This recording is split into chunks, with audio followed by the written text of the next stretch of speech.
Nobody expected a human to become the most talked about bachelor in the galaxy. The Grand Convergence Summit was supposed to be about trade agreements, border disputes, and the usual political arguments that happened whenever hundreds of star nations packed themselves into the same orbital station. Normally, nobody outside diplomatic circles cared. Then humanity sent Jake Morrison. Within 3 days, every news network in known space was talking about him. Nobody could quite explain why. He wasn't royalty. He wasn't a military hero. He wasn't even particularly important by human standards. He was a mid-level diplomatic representative who somehow looked permanently confused about why cameras kept following him. That only made things worse. The galaxy had spent centuries dealing with politicians who desperately wanted attention.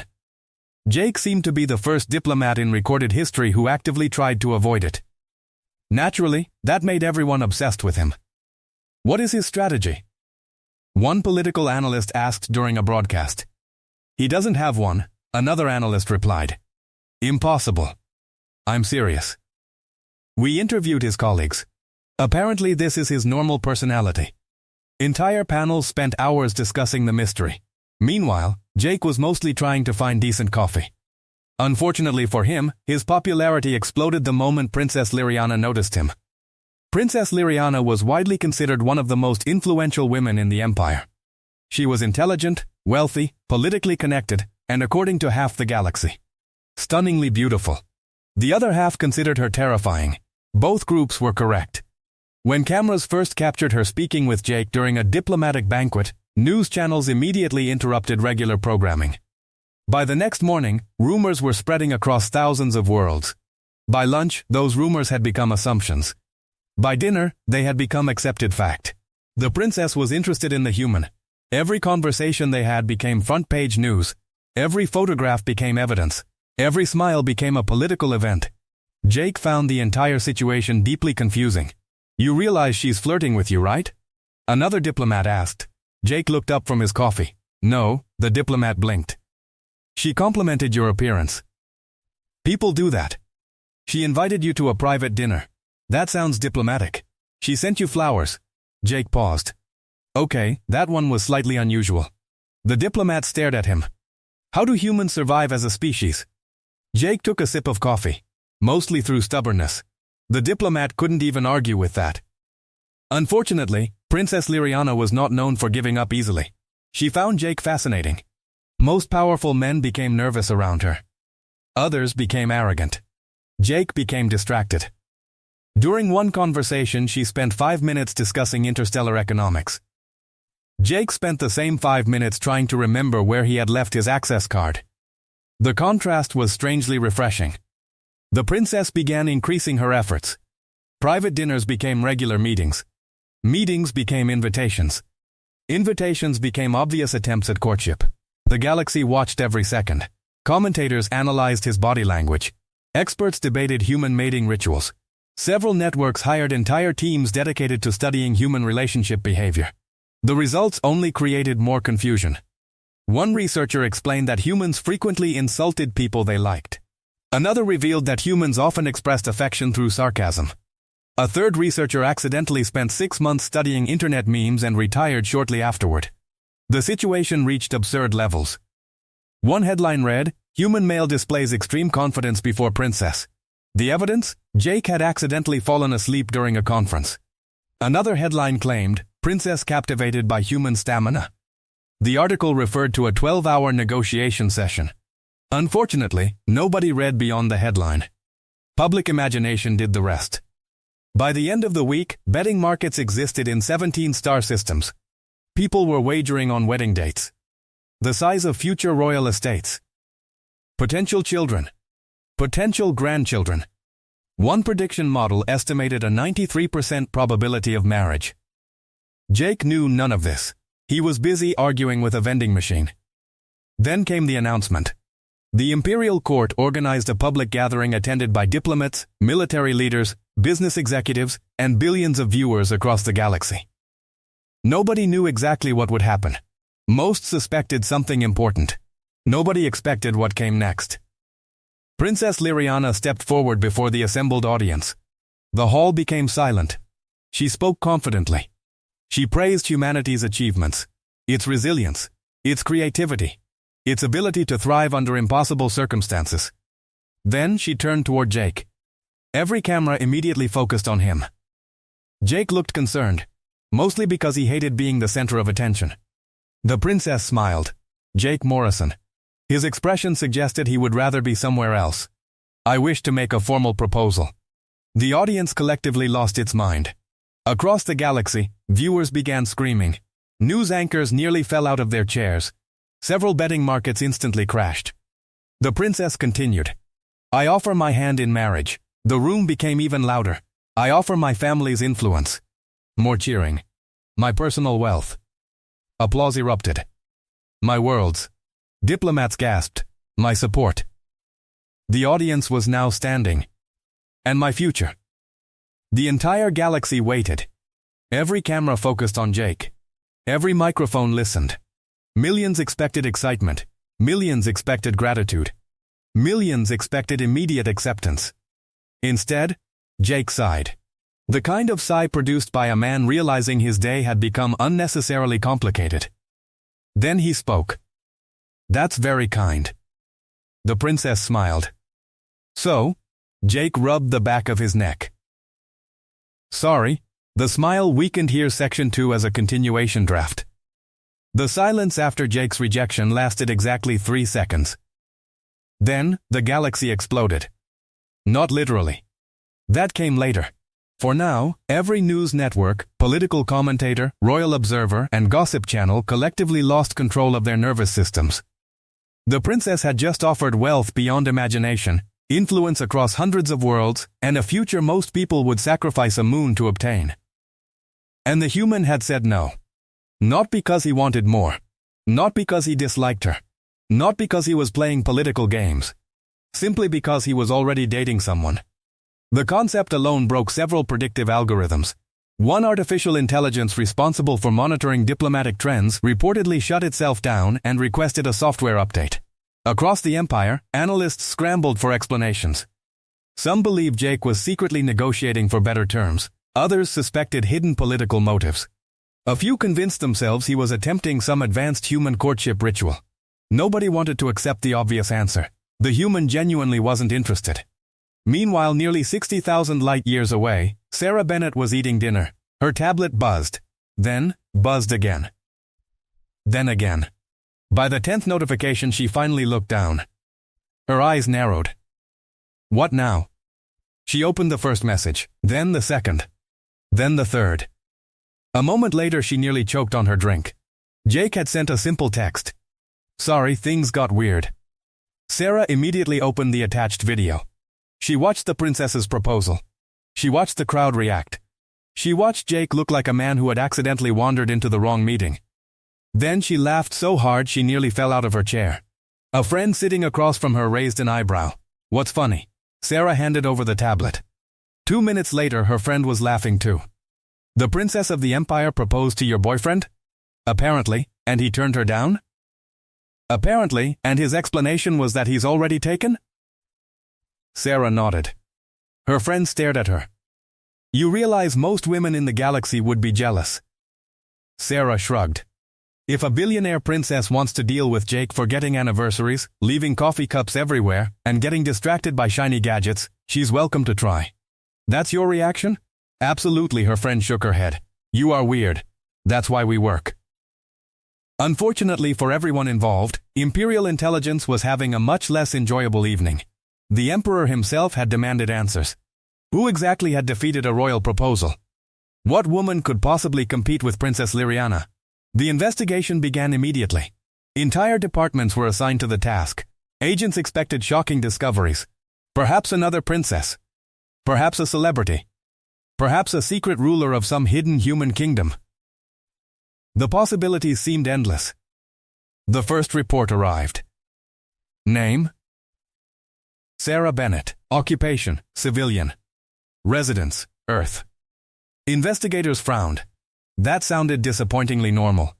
The second report arrived. No royal title, no inherited wealth, no political office, no celebrity status. Confusion spread through the room. One analyst checked the file again. Surely something was missing. Nobody defeats an imperial princess by being ordinary. The investigation intensified. Agents reviewed public records, financial records, social media records, professional records. The results became increasingly baffling. Sarah's online history included gardening forums, home improvement videos, recipes, arguments about lawn maintenance, a 17-message debate about tomatoes. One investigator stared at the screen. She can't be serious. Another investigator looked over. What? She's arguing with strangers about fertilizer. Maybe it's a code. 3 hours were spent examining the possibility. It was not a code. Sarah simply cared about tomatoes. The deeper investigators dug, the stranger things became. The woman appeared remarkably average. She bought groceries, paid taxes, complained about weather forecasts, left product reviews, owned a dog. Nothing suggested she could rival one of the most powerful women in the galaxy. Then investigators examined her home. That was when the confusion returned. The house itself looked normal. The decorations looked normal. The furniture looked normal. Then someone noticed the trophies. There were a lot of trophies, medals too, plaques, awards, commemorative displays, photographs, entire shelves dedicated to achievements. One analyst zoomed in. What sport is that? Another analyst examined the image. I don't think that's sports. The photograph showed Sarah standing beside what appeared to be a destroyed warship. A very large destroyed warship. Another image showed military personnel saluting her. Another displayed ceremonial honors. Investigators exchanged uncertain looks. The report continued. No active military status. Retired, civilian classification. No current security concerns. That should have been reassuring. For some reason it wasn't. While intelligence services struggled to understand Sarah Bennett, the woman herself remained blissfully unconcerned. The next morning she was in her garden. A neighbor approached. I saw the news. Sarah groaned. It's everywhere. Your boyfriend rejected an alien princess. Technically, the neighbor laughed. How are you handling it? Sarah carefully watered a row of vegetables. I've survived worse. The neighbor smirked. Oh really? Sarah nodded. Far worse. What could possibly be worse than competing with a galactic princess? Sarah considered the question. Well, there was that invasion. The neighbor laughed. Sarah didn't. Wait, she smiled. Never mind. Unfortunately, nearby Imperial surveillance drones recorded everything. Analysts immediately focused on one word. Invasion. The transcript circulated through intelligence offices. Theories multiplied. Some believed she was speaking metaphorically. Others suspected hidden meaning. One ambitious analyst suggested Sarah might possess military experience. The idea was dismissed. Then, Sarah made things worse. Later that day she received another call from a friend. So how's the famous boyfriend? Embarrassed and the princess? Probably embarrassed too. What if she tries again? Sarah laughed. If she does, she's braver than I am. You aren't worried? No, why not? Sarah leaned back. Because I've handled bigger invasions before. The surveillance team nearly fell out of their chairs. Another analyst highlighted the statement. Someone began a deeper background review. Hours later, Sarah attended a neighborhood gathering. The topic inevitably returned to Jake. Someone jokingly asked whether she planned to fight the princess. Sarah smiled. Nah, not even if she steals your man? Trust me. The smile widened. I know how to put arrogant people in their place. Everyone laughed. The intelligence officers monitoring the conversation did not. By this point, the investigation team had become deeply uncomfortable. The woman sounded ordinary. She acted ordinary. But every casual joke somehow sounded threatening. One investigator finally requested access to archived military databases. Another objected. That's excessive. Maybe, but I want answers. Authorization arrived. The system searched. A match appeared. The room became quiet. Very quiet. One analyst slowly leaned forward. Another stopped breathing for several seconds. Someone whispered a curse. The file wasn't small. The file wasn't impressive. The file was horrifying. Sarah Bennett. Former Admiral. Commanding Officer. Decorated Veteran. Strategic Operations Specialist. Winner of multiple campaign honors. Survivor of 3 major wars. architect of two famous military victories still studied in academies, responsible for the destruction of an enemy fleet that had once outnumbered humanity 6-1. One investigator looked pale, another reopened every transcript. Suddenly every joke sounded different. I've handled bigger invasions before. I know how to put arrogant people in their place. Entire fleets have surrendered after meeting me. The comments weren't jokes. Or at least not entirely. A nervous silence filled the room. Then someone finally asked the question nobody wanted to answer. If this woman is the girlfriend, he swallowed. What happens if the Empire decides to take Jake anyway? Nobody responded. Because for the first time since the investigation began, everyone in the room had exactly the same terrifying thought. The princess hadn't lost to another princess, she had lost to a retired human admiral. And that sounded much, much worse. Here's Section 3 as the next continuation draft. The Imperial Court received the intelligence report less than 12 hours after discovering Sarah Bennett's military history. Unfortunately, intelligence reports and wounded pride rarely work well together. The smarter advisors immediately recommended caution. The older admirals recommended patience. Several ministers suggested simply letting the situation disappear. After all, a rejected marriage proposal wasn't exactly a galactic emergency. Then the political commentators got involved. That made everything worse. News networks spent entire days discussing the rejection. Talk shows mocked the Empire. Foreign governments quietly laughed. Memes spread across thousands of worlds. One particularly popular image showed Jake running away while carrying a sign that read, "Already booked." Imperial officials hated it. The princess herself had accepted the rejection with far more dignity than everyone else. She was embarrassed. She was disappointed. But she wasn't demanding revenge. Unfortunately, several powerful nobles viewed the incident differently. To them, the problem wasn't romance. It was prestige. An imperial princess had made an offer. A human had refused. Now the entire galaxy was talking about it. That couldn't be tolerated. Which was how a relatively harmless romantic misunderstanding slowly transformed into a diplomatic disaster. Jake learned about the growing tension before anyone else. One of the advantages of working in diplomacy was hearing bad news early. The disadvantage was hearing bad news early. He stared at the latest report on his tablet and groaned. A fellow diplomat noticed immediately. "What's wrong?" Jake rubbed his forehead. "I think the Empire is about to do something stupid." The diplomat laughed. "That's not exactly rare." "No," Jake sighed. "This time it might be historically stupid." The diplomat stopped laughing. That afternoon, Imperial military activity increased. Officially, the fleet movements were routine. Nobody believed that. Especially not humans. Human intelligence agencies had spent centuries observing governments prepare for conflicts. There were patterns. Certain behaviors. Specific signs. The Empire was displaying all of them. By evening, analysts reached the same conclusion. Someone was preparing to make a terrible decision. Jake immediately requested a diplomatic meeting. The request was denied. He requested another. Denied again. The third request wasn't even answered. That was when he became genuinely concerned. Because he knew something the Empire didn't. The Empire believed Sarah Bennett was merely a retired admiral. Humans knew better. Retirement hadn't made Sarah less dangerous. It had simply given her more free time. Meanwhile, on Earth, Sarah was planting vegetables. She was halfway through relocating a stubborn tomato plant when her communications device rang. She glanced at the caller ID. Former Commander Williams. That was unusual. Williams never called unless something important was happening. Sarah answered. "Hello, please tell me you've seen the reports. I've been gardening." A long silence followed. "Of course you have. What happened?" "The Empire appears to be mobilizing." Sarah looked down at the tomato plant. "Seriously?" "Very seriously." She sighed. "I leave military service for 6 years and everyone immediately starts making bad decisions." Williams laughed. "You haven't changed. Neither has the galaxy." The call ended shortly afterward. Sarah returned to gardening. The tomato plant remained her primary concern. Several Imperial surveillance officers watching the conversation became deeply confused. One turned toward his supervisor. Shouldn't she be panicking?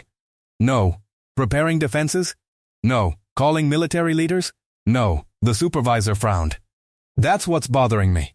Back in Imperial space, military leaders continued moving assets toward human territory. Official explanations remained vague. Unofficially, everyone understood the message. The Empire intended to pressure humanity. A show of force. Nothing more. At least that was the plan. Unfortunately, history contains countless examples of military operations that began with the phrase "nothing more." Jake desperately tried warning people. The problem was that nobody listened. One admiral dismissed him immediately. The Empire merely wishes to demonstrate strength. Jake stared at him. Please don't. The admiral frowned. Don't what? Demonstrate strength. The admiral looked offended. Are you threatening us? No. Jake immediately shook his head. I'm trying to help you. That only made the situation worse. Another official leaned forward. Help us? Jake nodded. Trust me. You really don't want to start anything with her. The room became silent. Several officials exchanged knowing looks. One even smiled. Jake immediately recognized the misunderstanding. Oh no. A minister chuckled. The famous girlfriend. Jake closed his eyes. That's not what I mean. So protective. That's not what I mean either. The officials continued smiling. Jake realized they thought he was talking about relationship drama. He wasn't, at all. The situation became even more painful when one admiral jokingly asked whether Sarah would become jealous. Jake stared at him. For several seconds. Then he answered honestly. No, the admiral laughed. Confident woman, you have absolutely no idea. Unfortunately, nobody did. Hours later, Imperial forces crossed into a disputed border region near human space. Officially, it wasn't an invasion. Unofficially, it was close enough. Warnings spread across diplomatic channels. Military alerts increased. Tensions rose. Jake received updates every few minutes. Each report looked worse than the last. Then came the message he'd been dreading. Sarah had been informed. Jake stared at the notification. Then he whispered 3 words. Oh, that's bad. A nearby diplomat looked confused. The fleet crossed the border? No. The negotiations collapsed? No. The diplomat pointed at the screen. Then what? Jake slowly looked up. Sarah knows. The diplomat blinked. Nothing happened for several minutes. No dramatic speech. No angry announcement. No emotional reaction. Sarah simply finished planting her tomatoes. Then she washed her hands, made herself a cup of coffee, and finally sat down in front of a communications terminal. The simplicity somehow made everything more terrifying. Her first call lasted 19 seconds. The second lasted 12. The third lasted 9. The fourth wasn't answered. Because the recipient was already calling her. Then something interesting happened. Retired officers began appearing online. Former commanders started responding. Veterans reactivated old communication networks. Names that hadn't appeared in military systems for years suddenly became active. Human intelligence noticed first. Military intelligence noticed second. Everyone else noticed shortly afterward. One analyst compared the activity to a dormant machine waking up. Another compared it to an avalanche. Both descriptions were accurate. The most alarming part wasn't the speed. It was the enthusiasm. People sounded excited, as if someone had announced a reunion. One former captain reportedly canceled a vacation. Another postponed a wedding anniversary. A third responded to Sarah's message with, "Finally." That single word spread through intelligence agencies across the galaxy. Nobody liked it. Especially when additional responses appeared. About time. Let's do this. Need anything? Just say the word. Imperial analysts watched the network activity grow. Then grow again. Then double. Then triple. The pattern became impossible to ignore. Humanity wasn't panicking. Humanity wasn't afraid. Humanity was organizing. And somewhere in the middle of it all, Sarah Bennett calmly finished her coffee. Because while the Empire believed it was preparing to pressure humanity, humanity had already reached a different conclusion. This wasn't diplomacy anymore. This wasn't politics anymore. This was personal. And for the first time, the Empire was beginning to understand a terrifying truth. They hadn't picked a fight with Jake Morrison. They had picked a fight with the woman Jake had chosen over an imperial princess. The Empire expected fear. They expected emergency meetings. They expected desperate diplomatic messages. They expected humanity to panic when imperial fleets continued pushing toward contested regions. Instead, humanity became strangely polite. That should have been the first warning. Experienced military officers know that loud opponents are predictable. The quiet ones are dangerous. Imperial commanders noticed something odd almost immediately. Human fleets weren't rushing forward. They weren't making threats. They weren't broadcasting propaganda. They simply started appearing. A patrol group reported human ships in one sector. Minutes later, another group reported them in a completely different sector. Then another. Then another. It was like trying to track smoke. Nobody understood how humanity was moving assets so efficiently. One Imperial admiral stared at a tactical display and frowned. Where did those ships come from? His operations officer looked equally confused. They weren't there 6 hours ago. And now they're everywhere. The admiral suddenly understood why human military doctrine was considered annoying across the galaxy. Humans rarely fought the battle you prepared for. They fought the battle you forgot about. Meanwhile, Sarah Bennett sat at her kitchen table. A cup of coffee rested beside a stack of gardening magazines. Several military officers appeared on a secure communication screen. The contrast was absurd. One officer was commanding an entire defense fleet. Another oversaw logistics for 3 systems. A third had authority over orbital defense platforms. Sarah looked like she was preparing grocery lists. In a way, she was. Military strategy and grocery shopping weren't as different as people imagined. Both involved supply chains. Both involved planning. Both became disasters when someone forgot essential items. A young commander appeared nervous. Admiral, Imperial forces continue advancing. Sarah took a sip of coffee. I know. Orders? Continue phase 2. The commander blinked. That's it? Sarah nodded. That's it. The communication ended. The commander left looking confused. An older officer laughed. He expected something dramatic. Sarah shrugged. People always do. The older officer smiled. They still tell stories about the Valtrex campaign. Sarah groaned. Please don't. You defeated 3 fleets. They defeated themselves. You tricked them into fighting each other. They were already fighting each other. You just encouraged it. Sarah pointed toward the screen. Exactly, the officer laughed. Nothing terrified enemies more than a human who treated military genius like basic common sense. Within 24 hours, Imperial commanders started encountering problems. Supply shipments vanished. Communication delays increased. Fuel deliveries arrived late. Several navigation systems malfunctioned.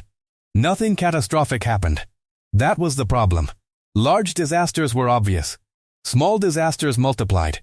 One fleet lost access to maintenance equipment. Another discovered replacement parts had been redirected. A third realized someone had purchased nearly every available fuel reserve in a nearby sector months earlier. The Empire suddenly found itself losing a logistical war before the shooting had even started. Human analysts called it preparation. Imperial analysts called it cheating. Human analysts considered that a compliment. Jake watched the reports arrive and immediately recognized Sarah's fingerprints. Not literal fingerprints. Strategic fingerprints. The woman had always preferred efficiency over spectacle. When they first started dating, Jake once spent 3 hours assembling furniture incorrectly. Sarah fixed the problem in 4 minutes.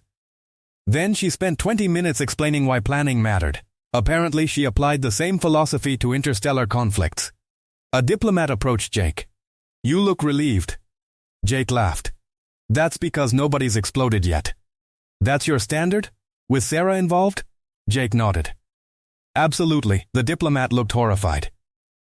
The next disaster struck the Empire's public relations department. Several internal government communications somehow became public. Nothing classified. Nothing illegal. Just embarrassing. Citizens suddenly learned how many officials had supported military escalation. Political arguments erupted overnight. Opposition parties attacked government leadership. Regional governors demanded explanations. News organizations began asking uncomfortable questions. The emperor himself reportedly shouted at multiple advisors. Human involvement couldn't be proven. Human involvement also couldn't be disproven. Sarah's former intelligence colleagues found this extremely amusing.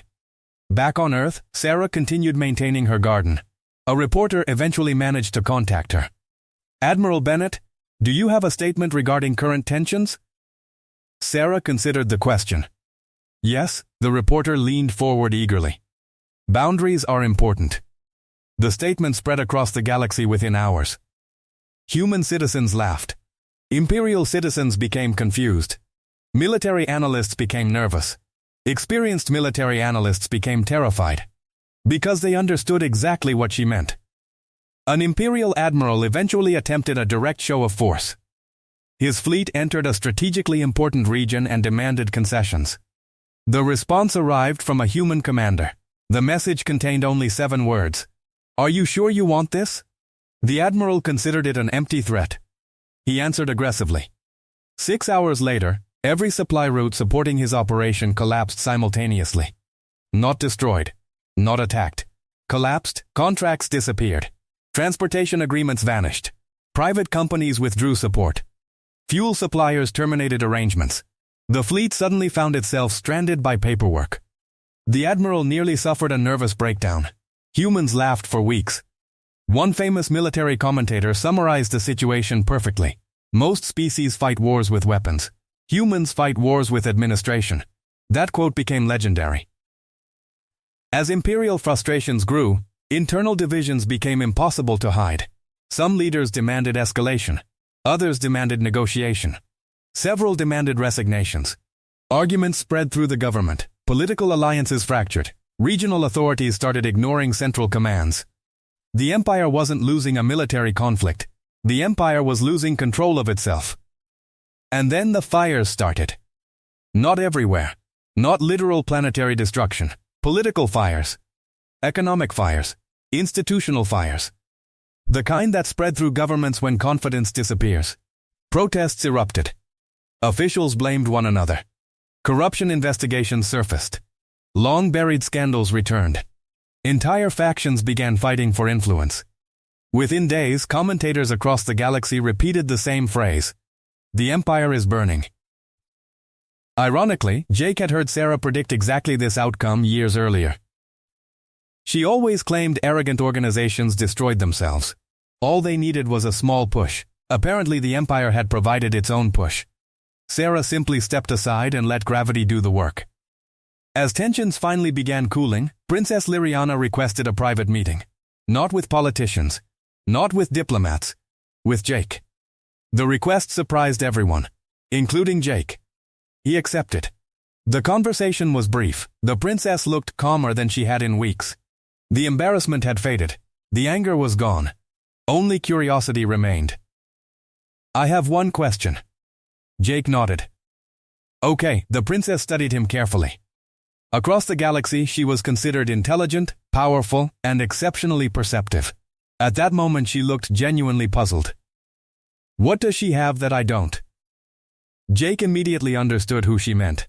For several seconds, he considered the question. The princess possessed beauty, wealth, influence, status, entire worlds. Sarah possessed none of those things, at least not on the same scale. Yet his answer came instantly. "Honestly?" The princess nodded. Jake smiled. "She scares me." The princess blinked, then laughed, then stopped laughing when she realized he wasn't joking. "You're serious?" "Very." That answer bothered her enough to investigate personally. A few days later, she gained access to Sarah Bennett's military record. The complete version. Not the public summary. Not the simplified biography. The actual record. She spent nearly an hour reading. Then another. Then another. Each page somehow became worse. Campaign reports, strategic victories, tactical assessments, enemy testimonies, intelligence evaluations. One particular report described Sarah as the reason a hostile coalition ceased existing. Another referred to her as a logistical nightmare. A third simply stated, "If Admiral Bennett is involved, reconsider your plan." The princess eventually closed the file. She stared at the ceiling for a long time. Then she quietly said something that would later become famous among imperial officers. "Never mind." An aide looked confused. "Your Highness?" The princess shook her head. "Keep her." Years later, the story would become one of the galaxy's favorite legends. Official historians tried explaining it through politics. Military scholars focused on strategy. Journalists focused on scandal. Citizens preferred a simpler version. A human rejected an alien princess. The empire got offended. The empire started a fight. And then discovered a universal truth. They feared the human. They should have feared his girlfriend.